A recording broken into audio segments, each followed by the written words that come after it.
Welcome to the SwimSwam podcast. I'm your host, Coleman Hodges. Joining me today, SwimSwam co-founder, Olympic gold medal Mel Stewart, and joining us today, two-time Olympic medalist, world champion, world short course champion, Pan-Pacific champion, Pan-American champion, and head coach, the University of North Carolina in Chapel Hill, Mark Gangloff. Mark, how's it going, man? Things are good. We are all kind of trying to manage being in the Corona world and do our best with what we got. And, I'm so grateful to be here with you guys. I think that you guys are awesome. So, I'm excited.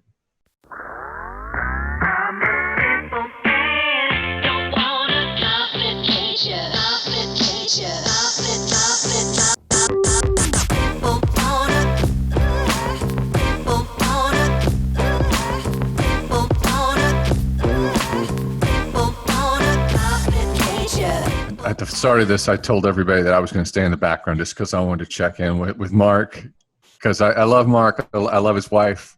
And you know what? Just hearing at the outset, it's like there's so many elite athletes who move into coaching, and if we're being honest, they're not the most successful. That doesn't always mean you're going to be a successful coach. And your trajectory has been pretty impressive, buddy. So you've got the elite background and all the Olympic medals, and you've ascended to the position that you have, justly so. And it's really cool to see. But it's that is sort of a weird thing. I don't know if you agree with my theory or my assessment of history and our former elites, but do you think that's the case? And if it is, what's made you different as a coach? That's a great question. And, I think that kind of as an athlete, you draw on a lot of different, or I should say as a coach now, I draw on a lot of different experiences I had as an athlete. And there is an elite component to my career, which is the international stuff. But I think where I'm at right now is I'm tapping so much into my collegiate experience with David Marsh. I'm tapping into what we learned on those teams and the culture that was created there. In many ways, I'm trying to recreate it here. I'm trying to tap into what we were doing at Missouri in terms of building up the program from that.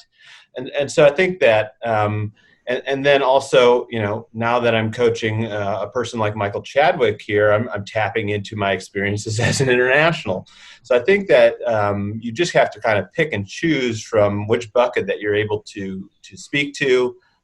And working with an 18-year-old freshman is different than working with a 25-year-old professional. And, as a coach, you have to be adaptable and switch your hat at the appropriate moment. So we just had Kim Bracken on. We've talked to David Marsh several times. We've talked to Durden before, and Kim didn't have time to get into, some really nitty gritty war stories from Auburn. But, that's one of the greatest. You were part of one of the greatest college swimming dynasties in history. And I grew up, I came up in swimming, hearing about those stories and hearing about those legendary teams. And I would like to hear a few of your memories. What made those teams so special? What was some of the magic or the secret sauce that you're applying to your UNC team now? Sure. Well, I think some of the things that really made it unique was that everybody was all in. There was no wavering on whether or not you wanted to be there. And some of that was kind of teased out through tough, hard workouts. The circuit that we used to do at Auburn was pretty legendary. I can remember spending 3 hours in the weight room and being physically active the entire time. And it was a super intense experience. But ultimately what the circuit did wasn't about the work as much as it was about bringing us together. And so even though I'm not implementing that type of workout, what I'm attempting to do is trying to bring people together for a common aim or a common goal. And I think that's what makes collegiate experience or collegiate athletics so great is you're very easily able to get into that team mentality because everybody's got pride for their school. And people love Carolina. People love Auburn. People love Missouri. People love their school. And what I like about being here is that people are, they call it the Carolina Fever. So people are passionate about this place. Now what I'm trying to do as a coach here is just to further help develop the team to become even more elite than it currently is. So how can we understand how we need to come together better at a championship competition? How can we set our goals a little bit higher? What does that mean for your performance in practice? What does that mean for how you even enter into the season? How well prepared are you for the first couple of weeks of practice? So those are the things that I'm working through right now and drawing from is creating this similar culture through different means. I would say is what is unique. But in Auburn, we were all in, and that was the deal. And there was no wiggle room for anybody that was kind of on the fray or questioning whether or not they wanted to be there. So I'm jumping here one more time. Sorry, Coleman. I gotta say this. I swam with Marsh, and when I first started with him, I kind of hated him. Never had a coach hold me personally accountable for a lot of things outside of the pool. And I felt like I'm like, your guardrails are inside the place where it smells like chlorine. Get out of my life. And he did things there that I didn't like, changing my strokes. But I never. I was somebody who would go out and drink 4 nights a week and partied really hard, and my diet was really bad. And he called me out on every single thing. Called me out on character stuff. And I think that kind of leadership, looking back on it, it's like, wow, this is incredibly valuable. I know that was your experience at Auburn. Mm-hmm. And I'm just kind of curious as to how that's bled into, what was that experience like for you personally? And how has that impacted you as a coach? Well, I think that you're right in that there is very few things that go unnoticed by David. And that's really the key. And whether that's be in the way that you're swimming a lap of breaststroke for me personally, or the way I carried my bag onto the pool deck, or the way that we got out of the pool. We used to get in, we had to get back in if we put our knee on the deck or didn't get on, hands and feet, or the only thing that can touch the deck. And it was like, those were the little battles that as an athlete you hated fighting.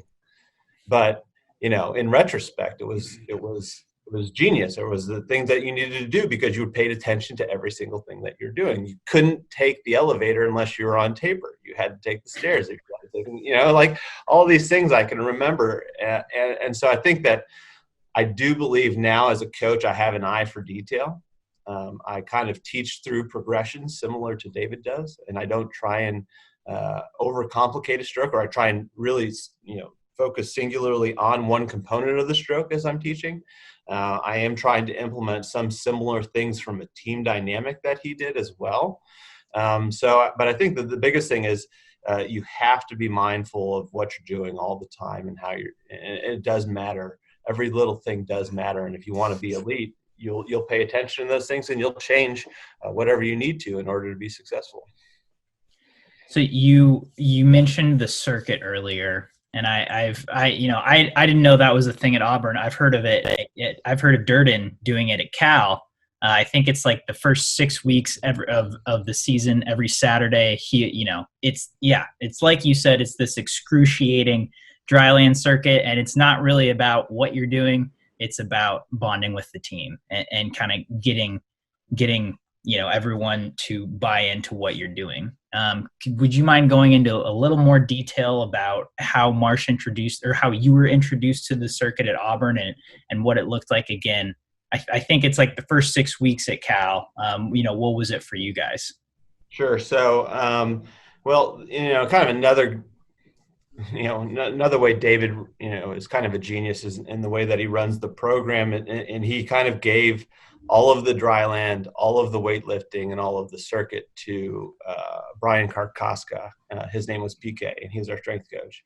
And he was as strong of a coach as any of the other coaches on staff. Like we trusted him with everything. And, he's a really good friend of mine now, but he would take it and he would create an environment that was so challenging. And he was a former football player. So he brought a football component to it and applied it to swimmers. So that was a ton of, at the time, it was really, really hard. But now I look back on it, I have really fond memories of actually going through those. And because it was a bonding, growing moment for the individuals that actually survived it. But in terms of the circuit itself, it was about the first six or so weeks of the season. We did it on Tuesday mornings and Saturday mornings. The Tuesday morning one, you kind of had to get ready and get people off to class. So that was typically about an hour and a half to hour and 45 minutes. But, you always had to show up 45 minutes early, and it typically started with a big whistle blow and then a lot of chaos of people running in and picking a station. So there was typically about 70 to 80 stations lined up around the weight room. And you're not allowed to have any spaces between people. And you could only advance as quickly as whoever he was choosing to watch at that particular time. So once one person completed some certain level of a task, then the whole group moved on to the next thing. And there was days that you would get through the entire circuit, and there was days that you wouldn't get through the entire circuit. And sometimes you'd be suffering on what was called death row, and that was typically the Aerodyne bike.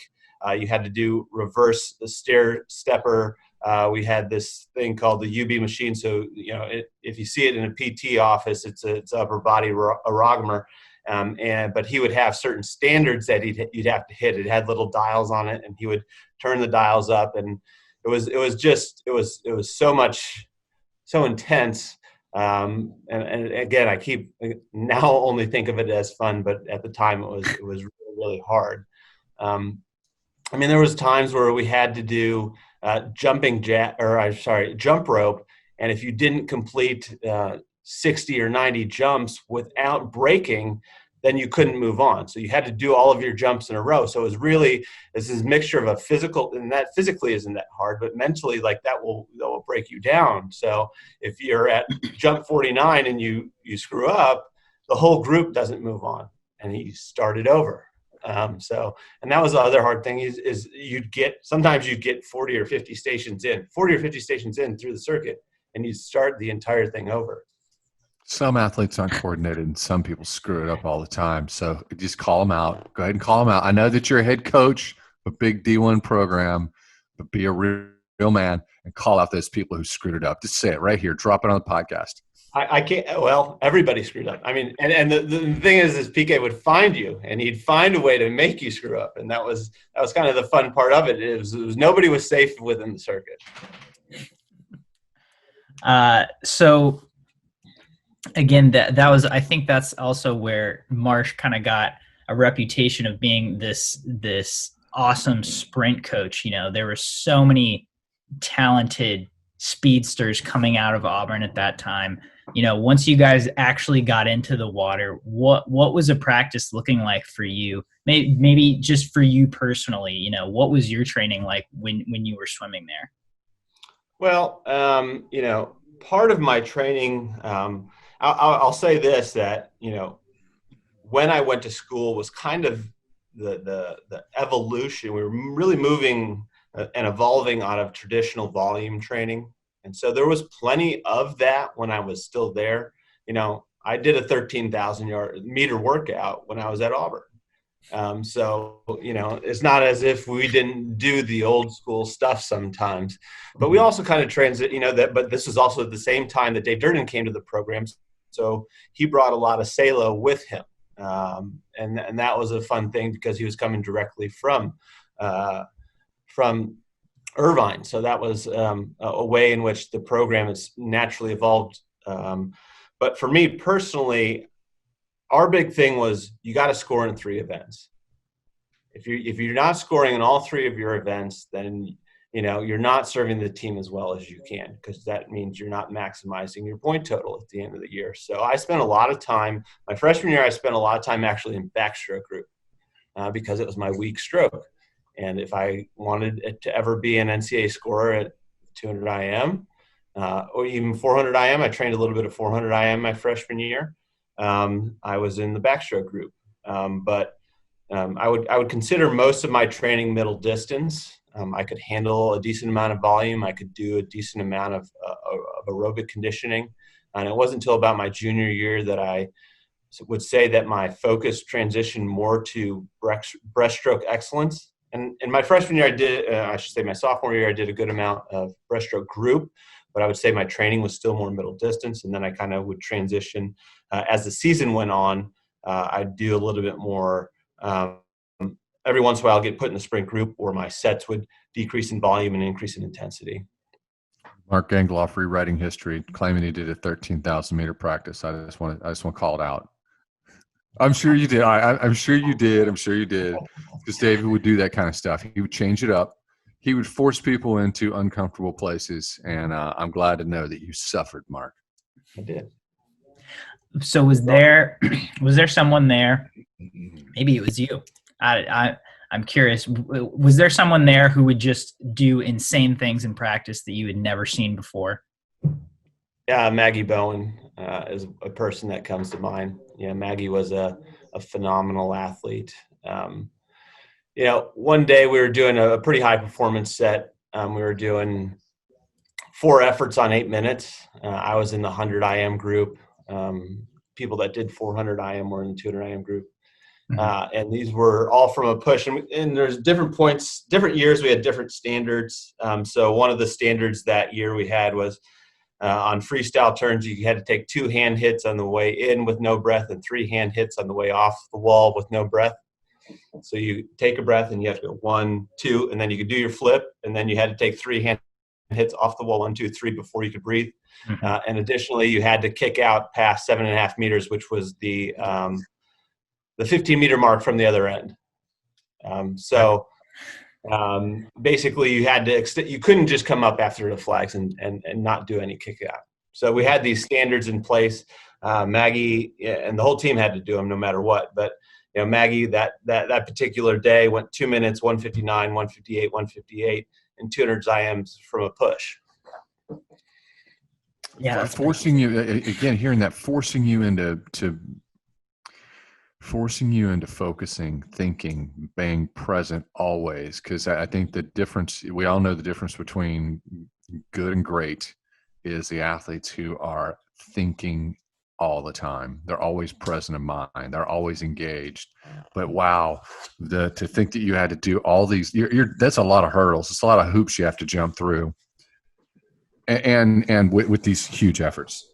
Well, it was funny because we literally, to start the practice, we would have a priority list. It's like, you have to do this first, you have to do this next, and you have to do this next. And if you skip any of the steps beforehand, it doesn't matter. Like I don't care if you go fast if you don't do X, Y, Z. And it was applied to the whole team, and if anybody screwed up, the whole group started over. Wow. So let's take it. Those were awesome anecdotes. I got my early to mid 2000s Auburn fix. Let's take it to present day. How are you implementing some of these things that you took from Auburn and Mizzou into UNC now? Well, I think that we are doing things. I would kind of focus it probably to my teaching. And teaching of the strokes and teaching of the turns of what David taught us all, and kind of adding my own twist and own kind of flavor to it in the way that I see it and felt it as an athlete. I think that's something that I try to speak to, and I probably can speak to better than most coaches, is what something feels like in the water. So I'm always trying to make that manipulation with the athletes, like, here's where you need to feel the most pressure, or like understand the front part of your catch, even though you're setting it, you're not going to feel real strong out there, and that's okay, but you still need to do it in order to get to a power position underneath your body. So I think that I'm able to speak to that, but I think that breaking stuff down very small is something that I implement a lot. having standards across the team and holding the team accountable is something that I'm bringing to the program here. And just understanding that when everybody eventually gets to the point where they're all in, that's when the fun stuff really happens. And I'm in that process right now. And I would say that it is a process, and we're always trying to make it a little bit better and make people a little bit more committed as we go through it. I've been happy with our progress so far, but I understand that we can go much further too. Before we get deep into the Gangloff cosmos of detail and process, which is what we appreciate, and it's you had this trajectory at Mizzou. Mizzou was like eye-popping with success. I think that everyone was like, "Wow, a lot has happened there." I've never asked anybody this, but from the outside looking in, it appears to me that being an elite who's won medals at major events, it seems like in the coaching space, getting the head coaching position at a great D1 program seems like the same achievement. It seems like a big deal. Does it feel the same way? Is it similar? Yeah, I mean, it certainly is. And, there's some pretty phenomenal coaching colleagues I have here at Carolina. And I look at what they've done as coaches, and I feel the pressure. Like, I feel like I'm the freshman coming into a really successful place, and I better do a good job here, or else I'm not going to stick around. But just in order to get the job, it was really difficult. You feel like you really have to put yourself out there and kind of say that I believe I can do this, and that's no easy task to try and say I can get 60 college kids on the same page going for the same thing. And that's, so, yeah. No, it sounds like you answered with an affirmative. It sounds like it's a yes. So it sounds like someone who had an elite career and won major international medals. It sounds like getting that head coaching position is similar, emotional level of satisfaction. What's fascinating about your story is, you probably can't fathom what it's like to have an Olympics pushed or have a major event pushed, but you came into this position and you've had this year pushed. Mm-hmm. And I don't know what kind of that had to hurt. How do you did you have that moment where you're like, wow, maybe it was good, maybe you're like, hey, I get an extra year, I don't know. I'm just kind of wondering where were you at? Where was your head at when the realization of, wow, this is my future in this position right now? Well, it started in March, and when we had to pull our kids out of the workout, and the ACC finally made the determination that they were going to cancel sports. So I remember that moment very distinctly, and having to tell and just kind of have some context there. I felt like, especially my women's program, they hadn't been fully prepared yet in the season. We got a good number of our people qualified in November at our meet at Georgia Tech. And so there was a handful of women on my team that swam pretty much through ACCs, did pretty well, but they hadn't shown all their cards yet. So there's a number of people on my team where I felt like, okay, here we go. We are now prepared, and they were looking great in the water and all that stuff. So, as a first-time head coach, one, I want it for them, but I want it too, because like, hey, I want to prove myself. But it really comes down to, you have to deliver a tough message to athletes that have high expectations about what they're about to go through, and to see their hurt and heartbreak from having to do that, it sucks. It wasn't easy, and I still feel bad for those seniors that didn't get to compete at their last NCAAs. And I think right now we're kind of in that same boat a little bit, that people don't know. They don't know what they're shooting for exactly. And I feel bad for them. And we're kind of walking through that conversation with our team right now is what does it look like to set a goal or expectation without a guarantee that there's going to be a championship. So I think, and part of the reason I like coaching is because it's kind of about life, and having difficult conversations and working through some uncertainties with your team. And that's certainly where I think everybody across the entire country is right now. So that, I get you took us right to present day. We know, UNC was one of the first universities to start classes. Obviously, as you mentioned before we started, if you're going to be the first in this environment, you're going to be the first to learn what adjustments you have to make. UNC switched to online, and then you just told me that last night it was at UNC that put a pause on all sports. Yeah, UNC at the athletic department, because of what's going on campus, at least for the next little bit of time, we're going to put a pause on it and just kind of make sure that we're evaluating things right and just kind of positioning ourselves to be successful moving forward. Yeah. So, I mean, again, in a place of leadership, how are you handling all these changes and uncertainty right now? I mean, again, it's like March all over again, like you said.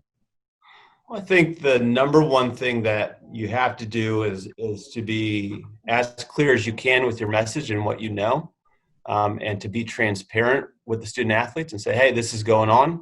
It doesn't mean I know all the answers. It doesn't mean I know where we're leading. This is what I know in this moment. And then being in communication with everybody as frequently as possible as you're getting updates about the situation. And that's what I remember distinctly about March last year. Is like I was calling on the phone more than I ever had been in my life. And I was writing messages in our team group me a lot and just kind of giving the updates as you're getting them. So I think real-time communication from a leadership perspective is something that I had never done before.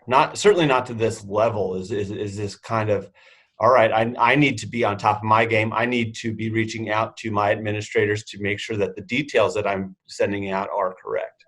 This is good. Trial by fire. Trial by fire. We've noticed a lot of people are hurting, and they're making. I've seen a lot of people not at their best during this period of time, and I've seen a lot of people stand up, and it's like you can see them changing and growing and maturing, and clearly that's the path you're on. But on a side note, I'm opening a clinical therapy practice just for coaches. And Coleman and I will sit on the couch and we'll talk through your feelings and all your pain. I'm just kidding. That's not happening. I think we're kind of doing that now a little bit, but it is. I think the beauty of our sport is that everybody has so much compassion and mirroring for what you're going through. So when you say it, it's like, whoa, your heart is sinking and it's tough. But I know swim's resilient. It's yes. So that they're going back to that original question. It's like you're experiencing this now. This is historic. It's like this is a unique position. What I think about, and when I grew up in North Carolina, and I've always known that UNC was a great program. Nothing against past coaches, but I've always thought, wow, UNC should be a powerhouse on this stage. But I've never been bullish about UNC's future until you got this position, buddy. And I'd kind of like to hear your feelings, because you have to be thinking about the future to keep your head together. Mm-hmm. Well, I mean, I think that you've hit on something that I believe is true, in that UNC has a ton to offer. And I think that from an academic standpoint, and some people in the comments section like to write about how, we've had our ups and downs, but if you're coming to UNC, you're coming here for the education.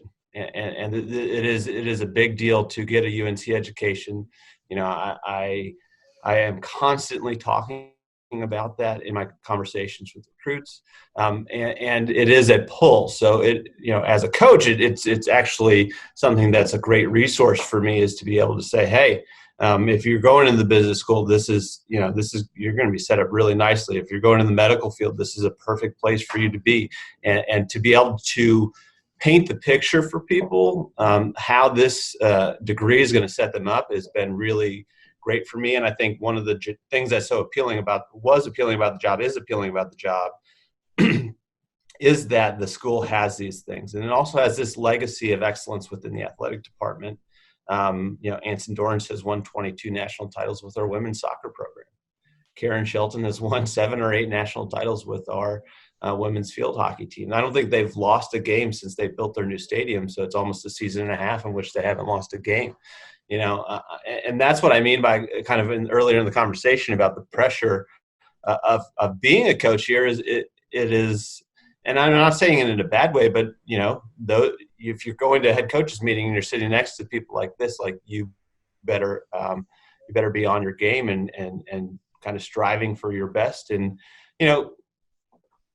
as an athlete, that's what you want. You want to be around people that are going to stretch you. And I feel like I'm in that environment right now. But to go back to the original question, UNC generally has a ton to offer. And so I do believe in the long-term success of our program, because I think that we will continue to build trust with coaches across the country and say, hey, your kids are going to come here. They're going to have a great experience.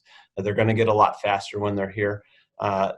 Recruiting from the state of North Carolina is awesome. There's really strong swimming here. A lot of the big programs, whether it's in Raleigh or Charlotte, are doing amazing things with the upcoming athletes. So I think that those things make for a really ripe environment for a great program. And so let's get down. We're less than 7 minutes right now. I want to know a little swim nerdy. You've got Michael Chadwick. You now have Justin right there. You guys had a competition where everyone swam. I think like the 100 IM and some 50s or the 100 free. It looked fun. Again, you're out of the water now, but you were able to get a competition in. How did you think that went, especially for those two guys for your pros? I think that it's fun. Justin's a guy that, he's going to get better as the race goes on.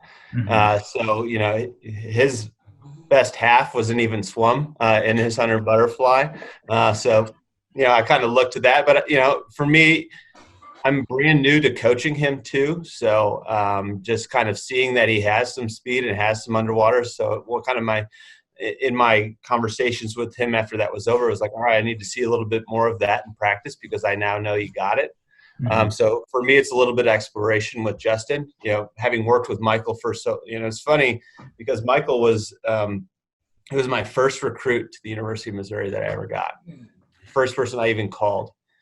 So it's a kind of a pretty unique experience. And Michael is also from Charlotte, and his dad played basketball at UNC. So there's a lot of kind of interesting ties there. But Michael, I've coached for a long time, and I think for him, he feels like he's coming home. So I think that he's very comfortable in this space right now, and so I think that will lead to really good stuff. Coming on in hopefully next summer, that he'll have this kind of feeling of being at home and comfortable, and his family's right down the road and he's really close with his family. So, during the weekends, he'll go home and see his folks or his brother or his sister and see his nieces and nephews. So I think that bodes really well for Michael. From kind of a racing perspective, Michael could have had a little bit more tempo in his 50 freestyle.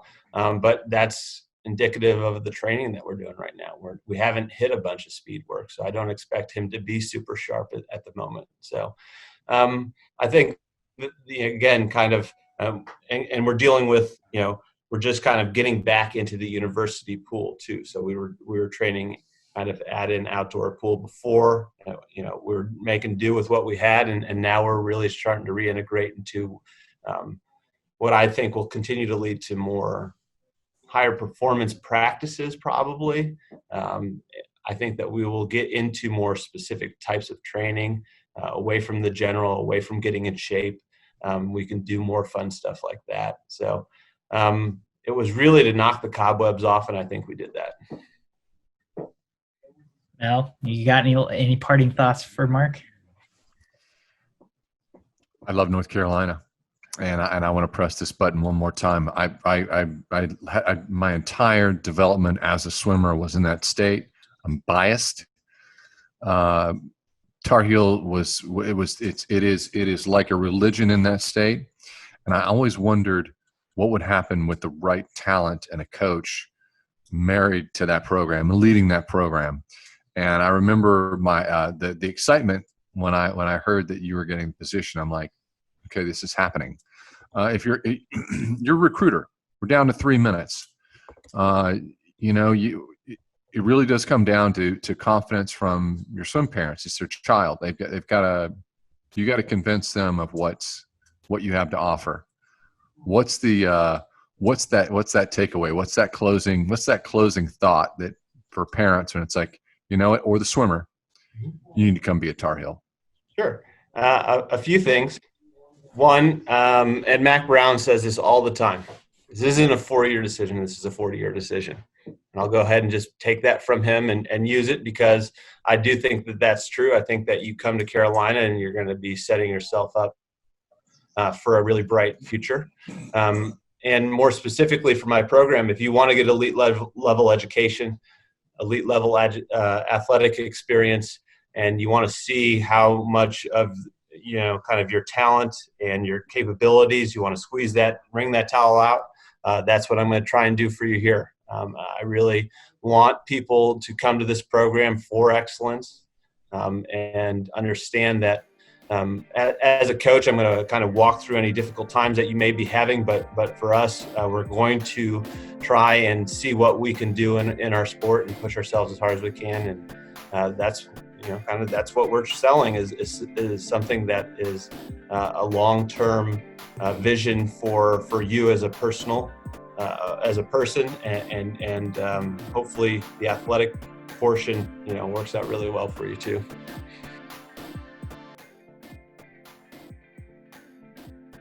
You've been listening to the SwimSwam podcast. Stay tuned for new episodes every week.